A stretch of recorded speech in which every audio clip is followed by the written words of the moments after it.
You're getting recorded. All right, welcome everybody. Welcome audiences. Thanks for watching these great short films. Welcome to the Q&A for the program. Meanwhile, during lockdown part 2. My name's Jason Wolos. I am the Shorts Fest programmer. We're lucky to have all these filmmakers in our festival and here with us now for the Q&A. Hey, filmmakers, thank you for being here. Hello. Congratulations to you all. We've got filmmakers from around the globe with us, so very wonderful to have you here. I'll let you break the ice, each of you. I'll call you around, and call you out by name, and you can introduce yourself. If you could tell us the name of your movie, what your role is, because sometimes we get different players, role members in the movies here, and also briefly what your film is about for the people watching. Hoyt, I'll start with you since you're first on my grid. Okay, great. My name's Hoyt Richards. I'm an actor and a producer. I worked with my partner in crime here, Lee Chambers, on Hell in a Handbasket, which he can tell you he wrote and directed. And well, actually, I'll pass it on to Lee to kind of say, he wrote it, so why don't you pitch the movie? All right, yeah, pass the baton. Yeah. Hell in a Handbasket, which I wrote and directed, actually was written before the lockdowns happened. And it was written to be the worst case scenario for the pandemic before we realized that there really was going to be a worst case scenario where 600,000 plus people were going to die in America alone and many more around the world. And so I wrote this as to thumb the nose at COVID-19. And there's a bit of a joke about it, calling it COVID-21 at the end, and how the world kind of just disappears as humanity disappears off the face of the earth because of the mistakes of one man and his bad luck. Yes. So yeah, it's amazing that the pandemic is still raging on, but I never thought that when I wrote it, but I still managed to make it under the same conditions that everyone's lived in using something like Zoom. It was entertaining and a great little film. Thank you. So next, Nick, I have you if you don't mind going. Sure. Hi, everybody. My name is Nick Lindner. I'm here in Washington, D.C. in the United States. And I directed, produced, shot, and edited The Market. So this is essentially a film about this historic cultural corridor that's been here in D.C. For nearly a century, this commercial strip of space. And it's changing due to this rapid development. And really, that's what the film was focused on. And then in the middle of the production process, COVID sort of upended the whole filmmaking process and, the lives of my subjects. So that became incorporated into the storyline. Thank you. Yes. Angela, please introduce yourself. Hi, I'm Angela Vidikovic. I'm from Munich, Germany, and I'm a director, producer, and performer. I co-directed the movie, of course, with my co-director and cinematographer Matthias Granski, who cannot attend today, unfortunately. And our short, of course, is about our feeling stuck in a pandemic. Obviously, we are still stuck in, and our urge to leave the situation, also physically to leave it, and our urge to feel and move freely and to explore new and exciting locations, which we did in our performative short. Yeah.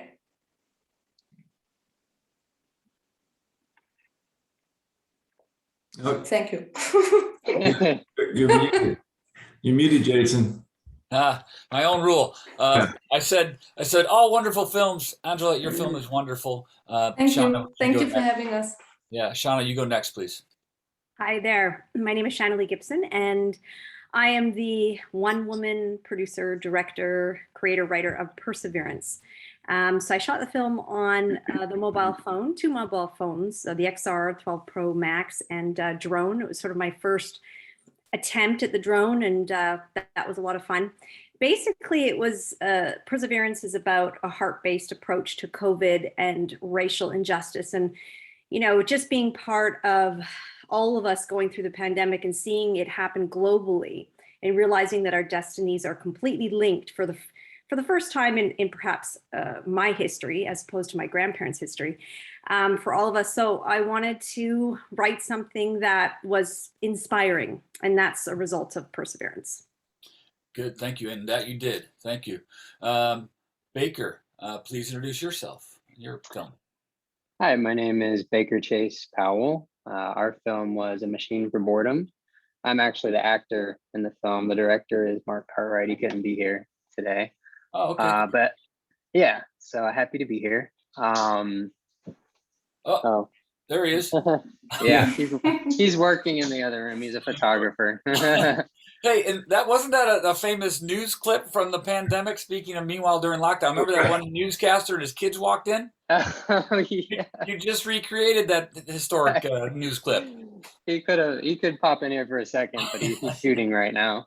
But yeah, our film, it's the common theme of someone dealing with the lockdown, but ours was kind of an experimental take on someone, a guy, me, spiraling out of control with the lack of consumerism that we're obsessed with in our day-to-day life, and it was all kind of put on hold with the pandemic and how he deals with that.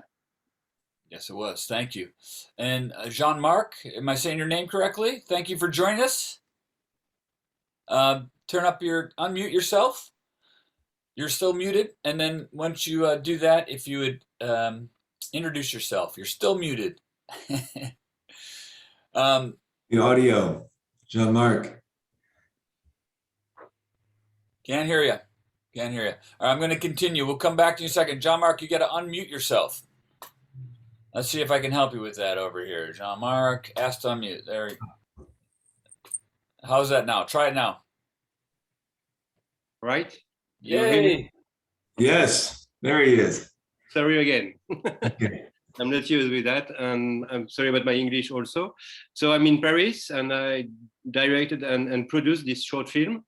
I'm very pleased to be with you and to have been selected at your festival. I discovered a very old play, which was made by a quite famous writer in France, but this play was unknown, and I was very surprised about that, because obviously it's been written more than 100 years ago, but when I discovered during the first lockdown, it's amazing. I mean, just about what's happening now. So I decided to reduce it a bit and to make it and to show it for everybody. Yes, it is indeed amazing what is happening, has been happening now. As you can guess, as you can summarize, you all have that in common, the recent current events in our world. Although you approached it in very different ways, these are all very different films, an eclectic mix of films. You know, we got a dance film, we got narratives, we've got a documentary, we got experimental, we've got art, and they just all really touched me. They are very moving and also relate. So maybe let me ask you, even though it might be obvious, what was the inspiration for the film? And Jean-Marc, I'll start with you since I left off with you.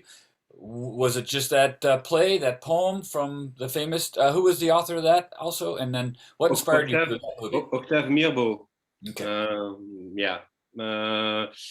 Well, you know, yeah, it was my main goal and my main motivation, but I didn't want to change about what was already written, because it was historical, but so many points were the same. I mean, the science, there's a doctor, the politics. We don't care when, as long as we not touch about the epidemic. Politics, government don't have money before the virus, and after the virus, there's a lot of money coming. So it was a bit, what can I say better than that? Right, right. You know, you may come to a short. What's brilliant about a shorts program or a shorts block or a festival like this is that you know you come to see maybe Jean-Marc's film or a dance film or another film, and then you are introduced or entertained by other expressions, other moods, other movies. Even if you maybe not like them, but you get to experience them, and that's a wonderful thing. Angela, tell us about your inspiration. What made you make your movie? Yeah, maybe as I always said, it was really like we felt this pandemic also. It was 9 months after the official beginning in Germany, of the official beginning of COVID-19. Mm-hmm. And it felt really like being stuck also physically in this pandemic, and the urge to do something, to break out, but we couldn't. And then we had all these empty places and these locations who are like characters for us in the film, who are also maybe a bit confused. What's their function now if there are no humans and no going on business? And then I try to connect these characters with my movements, and just to see different things, to go on with life, to experience different stuff which you couldn't during the pandemic. Right. Yeah.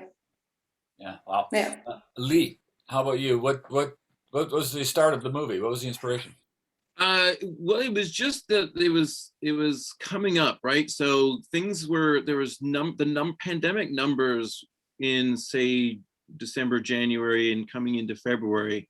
The media and just the world was, well, there's 500 new cases, and everyone was freaking out about 500 new cases. And it's, we're a year and a half later, and there's like America, I think, is 155,000 new cases per day. I think if we jumped forward a year and a half ago to where we are now, we'd all be like horrified as to what's happening. But we've all become numb to it a little bit, right? It's like COVID news, numb. And the numbers kind of fluctuate, and we keep talking about waves of this and waves of that. And so even before all that stuff came about, and they started talking about canceling things. And I mean, I wish I would have invested in Zoom or Skype, because I would have made a ton of money. Because we've had to do that, right? I did a lot of workshops with festivals prior to it hitting, and I've done a dozen or so. They've all been by Zoom. I haven't been able to travel. It's great that we can all hang out here today in this format. It's the best we can do, but I wish we were all in the same room having a beer together or a glass of wine where we could share our stories together. But this is the best we can do. But I think I was almost like, it's like, I remember Hoyt saying to me, he was joking that I was like a soothsayer. Like, I can't believe that what you wrote before it happened actually really kind of happened. And then I hope it doesn't come to true fruition with my movie, because it obviously, we went to it being completely a disaster at the end. Yeah. Right on. Nick, how about you? What was the catalyst? Sure. Well, what really motivated it, to be honest, I started this film about 6 months before the pandemic really started to hit North America. But at the time, I was really motivated by the space itself, because this particular region of DC, it's not uncommon to be walking down a block and see people shopping from Pakistan and Ethiopia, El Salvador, Korea, all on the same block. So it's really this amazingly diverse corner of the city. And it sounds cliche, but I just really wanted to capture this moment in time as this place is actually changing.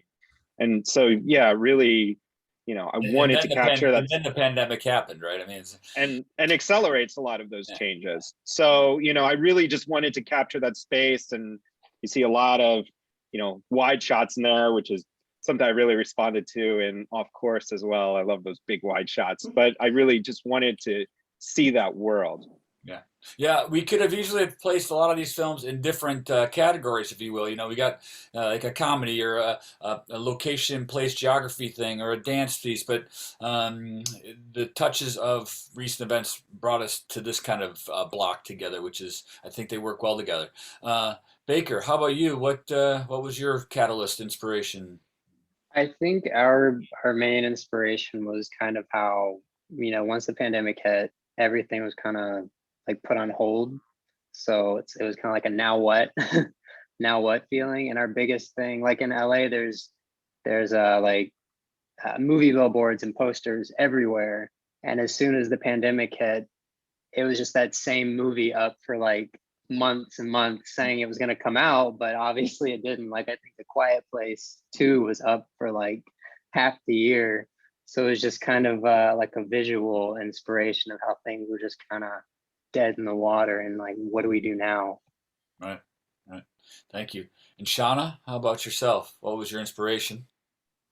You know what? I absolutely love nature and spend a lot of time in nature. So it was really the only place to go to sort of think about, the world and what is life going to look like after this and what's happening. And then I started to be aware of sort of symbols in nature. And I thought, wouldn't it be cool to, film different things that said what I wanted to say when I was looking for what is a message of hope here, and how's a way forward. I'm very solution-based. So I was sort of looking for, what attitude can we approach and how can perseverance demonstrate that? So that was my inspiration. Yes, and it brought pleasure to my eyes and my ears. It was lovely. Yeah, so that inspires me. These answers inspire me to ask, so how has recent things changed your filmmaking creative process? Has it changed? Like, has the pandemic changed? Are you guys more inspired? Are you working harder? You got more time? What's different about now with creativity and you? Shauna, let's continue with you. You know what? I really love documentaries. I did a documentary about 10 years ago. I was also inspired by The Market as well. When I saw that was really cool and spoke to me. And I feel like there's so many stories that are going to come out of this and stories that need to be told. So that's the direction that I feel slowly moving into, but also just continuing with inspiration. For me, that's a big part of filmmaking for me, is just being able to connect to nature, sort of the bigger picture, and then, our individual lives, and, to keep hope. So I hope to keep fostering an attitude and filmmaking that inspires hope. It's recent events have reinvigorated and refocused that. Totally, because I can just sort of, for myself, I'm closing off to a lot of the news and all of that to be focused on, what I can do as a filmmaker. This question I've asked other filmmakers and other Q&As, they're coming from TV sets where they're doing 12 to 14-hour days every day, 7 days a week, and they love filmmaking, TV making, but they can't continue that way. So they're going to make a change that way, let's say. Anyways, I just had to share that experience with you too. Nick, how are you? What's changed for you? I think it's kind of interesting. I've been working on documentaries for a few decades now, and it was interesting to kind of address problems in making what's essentially largely a verite documentary and come up with new solutions. And since so much of the production happened in sort of the very beginning, March, April, May of 20, when there really weren't a lot of answers, shifting from a 40 mil lens to an 85 mil lens, doing remote interviews where I would leave recording packages at people's homes and have them mic themselves for Zoom so I could get broadcast quality sound or film quality sound. And so it was just kind of working through, how can I still tell this story and do it safely with my subjects and put them at ease, but also be in the moment and be here to have, this material committed to video before it's too late.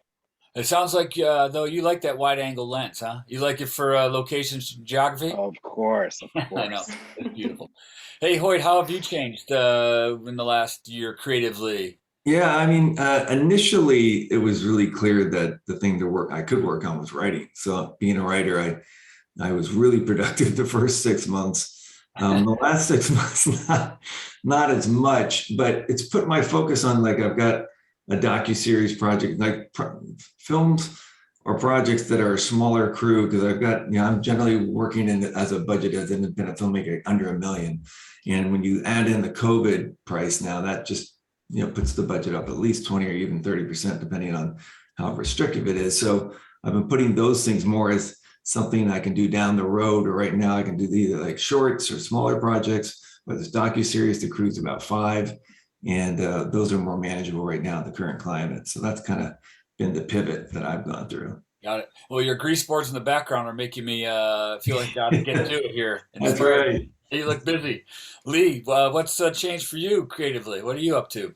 Well, it's the same as Hoyt, really. I mean, and it's funny how we Hoyt and I worked together about 24 years ago on some stuff, and we haven't really worked together for a long time, but we've stayed good friends. But the lockdown and the forced lockdown just had me writing more. And as sad as it is that the pandemic hit, to me, there was a blessing in disguise in that I was able to do a lot more writing. And last year I signed 4 feature film deals to write features because I had the time, and so it improves my writing and improves my ability to dip into different genres. And writing shorts is great. Both Hoyt and I have done features, but shorts are great. You can dip into them. You can explore a whole new world, in a few minutes. It doesn't take a lot of money to make them, and we found a way in the pandemic to make ours. So yeah, a lot of writing. But as soon as we come out of the pandemic, it's like, okay, now we want to go to camera, right? Now we want to go. We want to make stuff. Yeah. Right. Yeah. Well said. Yeah. Shorts get to the point, get to the essence, and make us economize for sure. Baker, what's different? I think it's been answered. A lot of writing. So you guys are managing. You're all managing your time better, right? Yeah. Just kicking things into full gear and not waiting around and jumping on ideas I've had in the past that I didn't really finish. And I'm working on my first feature now that I'm writing. So there was some benefit to last year. Yeah. True. John Mark, what's new for you creatively? What's different then? Yes. Well, I would say first impression for a while has been to be like an impingement to do things. So writing is well, we had time to write, but after that, to find camera and money and so on, it was quite difficult. So the answer has been to do on my own, more independent shorts, and to find new way and to do more with less, probably. Yeah. Right. Good point. And then Angela, same question to you.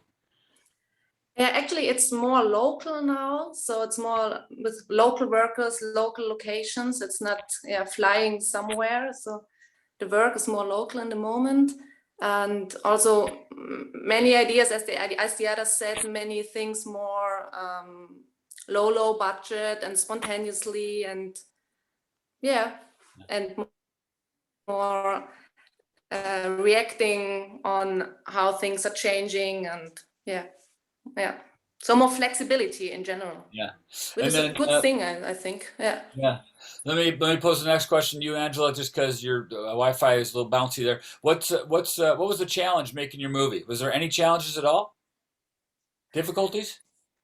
Actually, the biggest difficulty was to get really empty places, because although it was a pandemic, there were always 1 or 2 or 3 people, and we really wanted, this was really crazy, and we really wanted this, to feel this emptiness and this strangeness.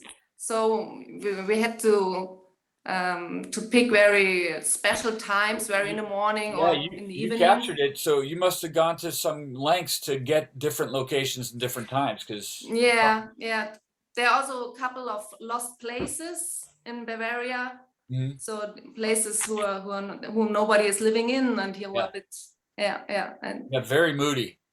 Yeah, thank you. I love it. Nick, how about you? Challenges, in addition to just making movies, making the documentary, because those are really easy to do. What were challenges of making your project? Well, essentially making it by and large alone. I had a producing partner who helped me with basically the first half of the film.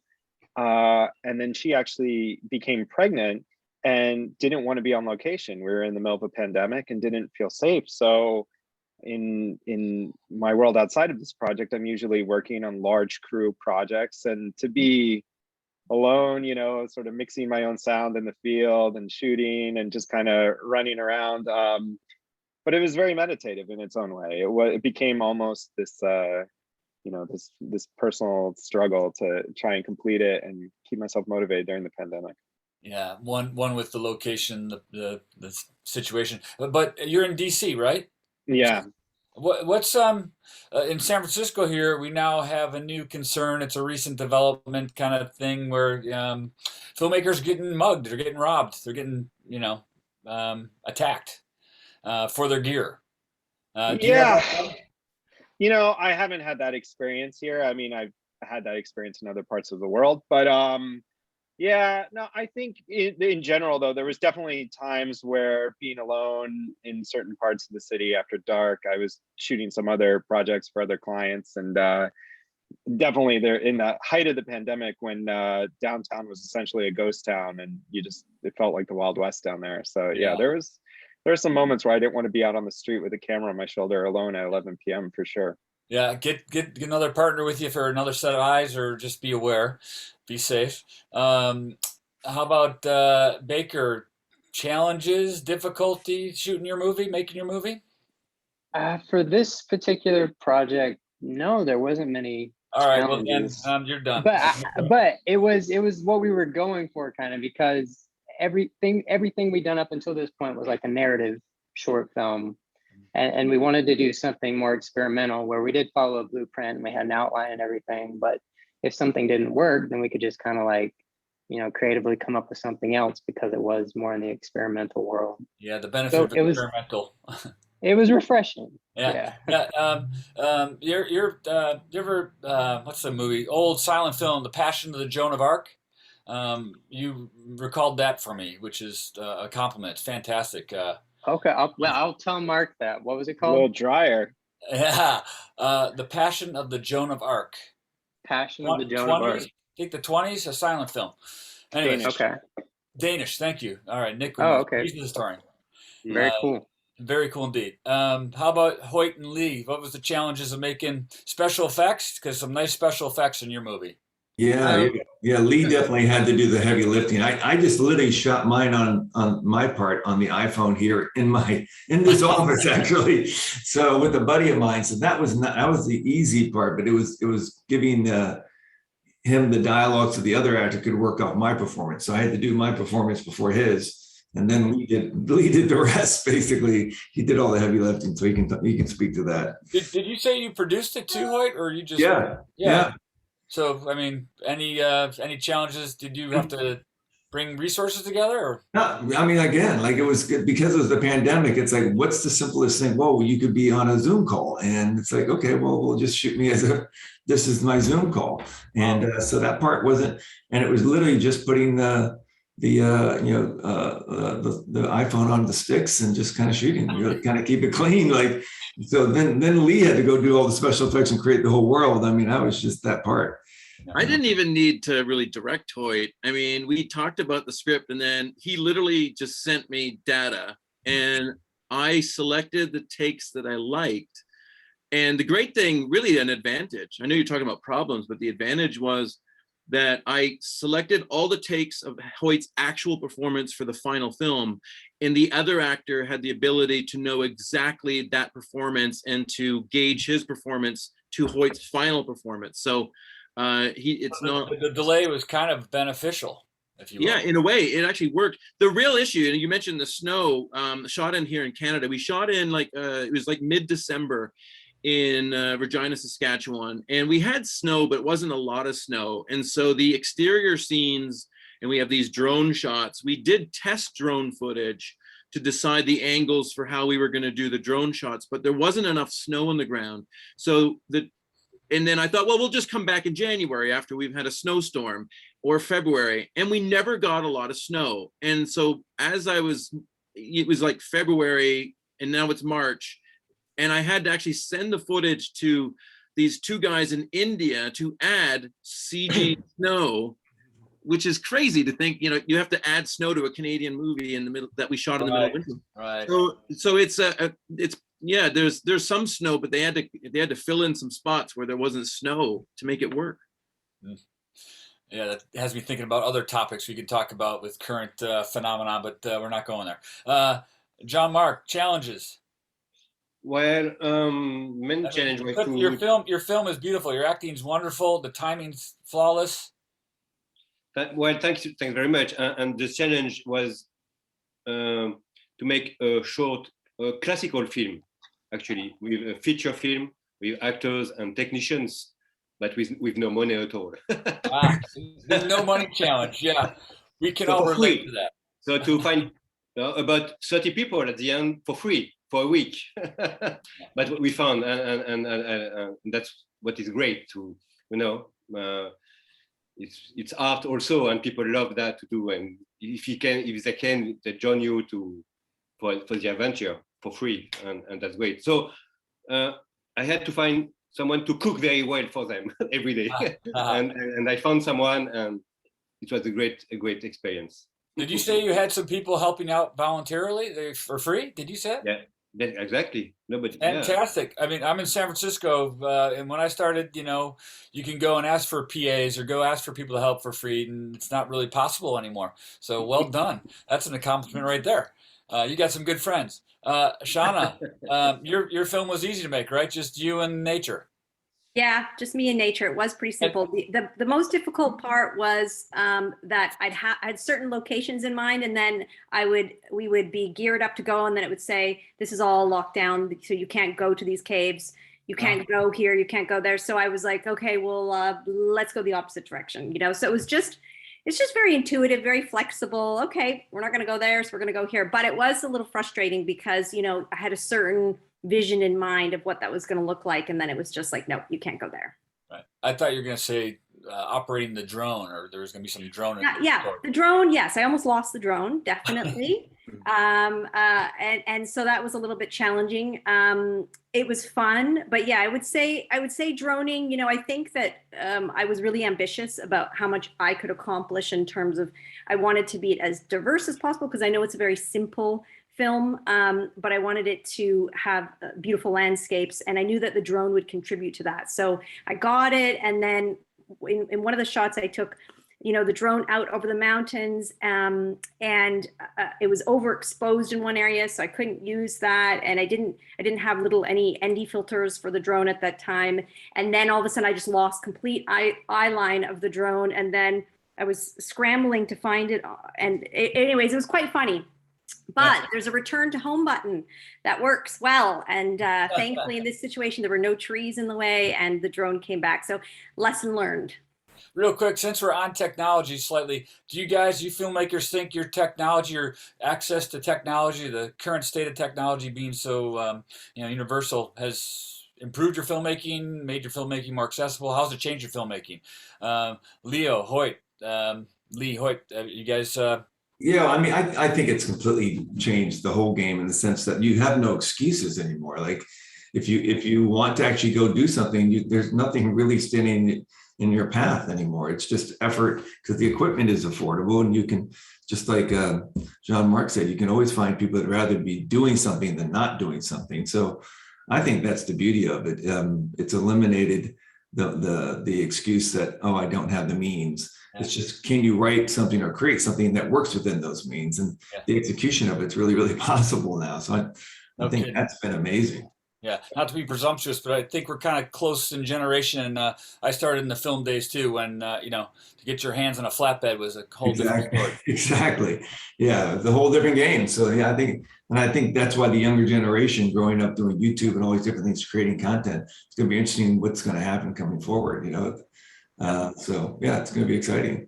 What about other filmmakers and technology? It's freeing you. It's an opening possibilities. What's the future of filmmaking with technology? Anybody? I mean, it's an amazing democratization. You don't have to take out a mortgage on your house, a second mortgage on your house to buy an Atom. It's incredible. Right. Anybody else? You happy with where technology's going? I would just say that I agree with Hoyt totally, because he shot on his iPhone. We shot on a 4K Blackmagic, but then there was a couple shots that I needed to get, and I didn't I'd have to rent the gear again, so I just used my 4K option on my Huawei phone, and that's seamlessly integrated into the movie, and you might not even know what shot it is. So Yeah. you have the ability to do what you want. I will say that when I first met Hoyt and we were working together, if you wanted to make a credible film, it had to be shot on film, right? So TV was TV and video cameras, and films and making movies, and that was using film cameras, and it was expensive, and I became this film snob, I remember, about going back about, 8 years ago, I was going to make my feature film, and I'm a filmmaker. I make films. I don't use video cameras. And then by the time I got to make my feature film, I shot on an Arri Alexa. I'm shooting digitally. And then when I shot my feature film, someone said, "Are you going to get a Netflix deal?" And I said, "Netflix? I don't want to be on Netflix." And then it was like 3 or 4 years later, it's like, give me a good Netflix deal. I'll take it. So to me, as a director, the tools are just tools. It's like, if you don't have the ability to afford a laptop and final draft, if you have a pencil and a piece of paper, and if you've got a good idea, it doesn't matter what the tool is, right? So I slowly learned that doesn't matter to me whether you shoot on a phone, you shoot on a Alexa, you shoot on a Red. It's shoot whatever you can shoot on it. What's important is what's up here, the ideas what you can create. And so I don't know, I became less interested in the technology because I guess it became more accessible in a way. And I just said, you know what, I'm a writer director. I'm going to focus on the writing and directing, and I'll hire really good cinematographers who want to care about the cammers. Yep. And all the other gear. Yeah, same path as you, same thought as you. It sounds like you're telling my story too, with digital, video, film, all that stuff. Angela, did accessibility to gear technology make your... Yeah, actually, Matthias should answer this, but of course, as Lee said, for me it's the same thing. If the story is the really important thing, and we had this Fuji camera at home, and Matthias had this old Leica lens, wide angle Leica lens at home. And that's it. We could shoot in 2K, and it was great. So it's easy up everything, Did you guys do a lot of planning for that, or did it just was it kind of let's go out and shoot it? We planned 2 months. Yeah, actually especially for the locations, and Matthias really planned because the locations needed to be that concrete and sharp, and this this special so how many shoot days were there? Sorry, how many shoot days did you have? 7. Yeah. Well, this is fantastic. We don't have much more time, but since I'm talking to Angela, what's kind of a message of your film, or a takeaway after an audience member sees your movie? What do you want them to feel? Take away. I'll ask this to everybody. Yeah, just do it. If you have a feeling, just express yourself and just go for it, and just run away and see what's happening next. Well, how about that's good advice for a filmmaker. How about just an audience member? Same advice? Yeah, the same advice for every situation. Don't stuck in it. Go out and do something, change things, and then you can change everything. Right on. John Mark, how about you? How about an emotion? You want an emotion or a feeling for an audience member to get from watching your movie? I hope they laugh. I mean, it's a funny. You can, laugh about everything. Yeah, We better need that. than. We need he has to do, and he has to. To react and to go over. Right on. Baker, emotion you'd want audience members to feel? Don't get stuck in a way of life. Don't always follow the crowd and just follow what everyone's telling you to do. Maybe keep your eyes open and think for yourself. Very cool. How about you, Nick? What's something you want the audience members to walk away from watching your movie? Emotion, a feeling, a thought? Yeah, I think honestly, over the next several years, there's going to be a whole slew of documentaries about the pandemic that will focus on policy and healthcare and issues of public health. But I just sort of wanted to personalize it a little bit and look through this very specific lens, in this case, no pun intended, but in this case, through that of primarily immigrant business owners and what their, struggles were. And I also do want to apologize before we leave. And Passion of Joan of Arc was directed by a Dane, but it was actually produced in France. So my apologies to Jean-Marc as a documentarian. Yeah, that's all right. You're the film historian here. I just remembered it. Well, I'm going to ask you one more question before this one's over. But Shauna, motion, a feeling you want audience members to feel? Just a sense of shared humanity, and this idea that really one act of love done one at a time. That's how simple it really can be, and it really is. So that's kind of what I hope that people take from it, is like, okay, that's how I can approach each day without getting too overwhelmed. Yeah, it did that for me. Thank How about you? Anything you want audience members? I think a sense of humor about this crazy situation we're in, so that you hoped. When I first read it from Lee, I'm like, this is great. I said, I just hope people are in a place where they can laugh at the situation. Like, is it too close to the events or not? So I hope it's something that you can at least take from it. With the way the film is, it could always be worse, right? So right. You're able to at least enjoy the fact that. I think there's enough distance now. It's a good point, because it was hard programming this, but as you can imagine, that was a recurring theme, a dominant theme throughout all the submissions. Surprised how many actually touched upon it. So sorry to cut you off, but just wanted to share that. No, it's Lee, Lee, how about you? Anything you want audiences to take away from it?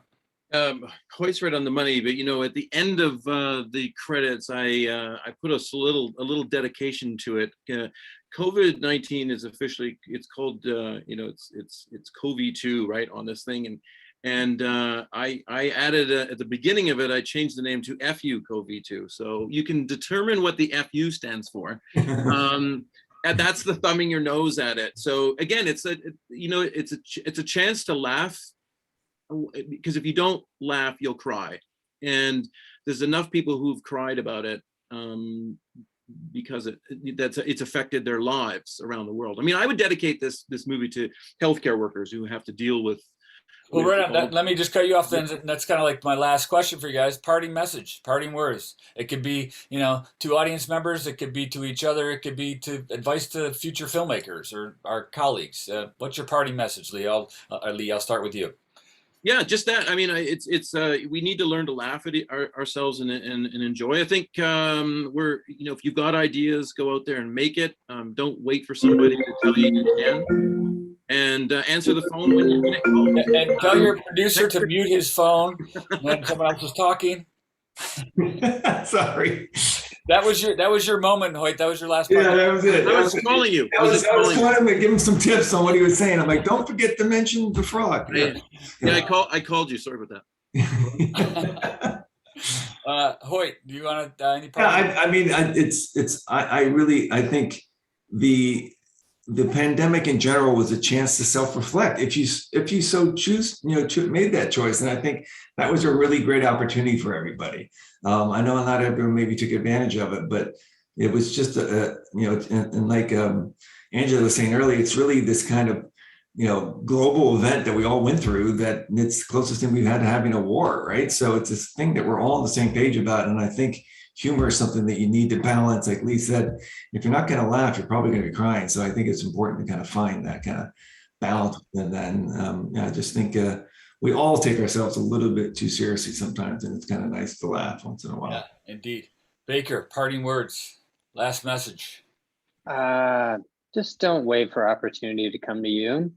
Make your own. There's no excuse, really, especially as even an actor. A lot of actors think they just need to sit back and wait and something will happen, but that doesn't really fly anymore. You got to get out there and make your own stuff. True. Jean-Marc, final message to who? To the audience? To the people of the world, or just to our group. No, don't take it too seriously. Okay, or advice to filmmakers. To filmmakers, well, we said we can do. easy stuff today, not expensive and so on. So make films, watch films, but leave the screen and go outside. Yeah, Sometimes. that's great. That's great advice. Angela, how about you? Actually, as everybody said, just yeah, do it what you want to do it today. Don't wait for the best moment, the best people, whatever. Just do it. And Nice. yeah. Nice. Nick, message to fellow filmmakers, to your audiences, anybody?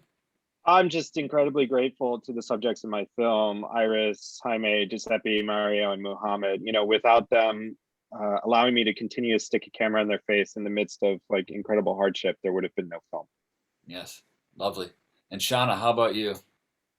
Last I message. would say spend more time in nature, because nature is so beautiful, and also meditate more. I would say that we can all meditate a little bit more, and great ideas for films come through meditation. Peace comes through meditation, perseverance. So yeah, that would be my parting words. Nice. I will personally take all your messages to heart because I think they're spot on. And I'll add on to Nick with the thanks. My thanks to you guys, to the filmmakers for being here, taking this time. Thanks to the audience members for watching this. I wish I had more time to meet and talk with everybody. I actually wish we were in person, and I hope someday we do meet in person. So hey, filmmakers, congrats with the festival. Congrats with making your movies. Good luck in the future. And yeah, be well. Thanks very much. Thank you. Thank you. Thank you so much. Thank you.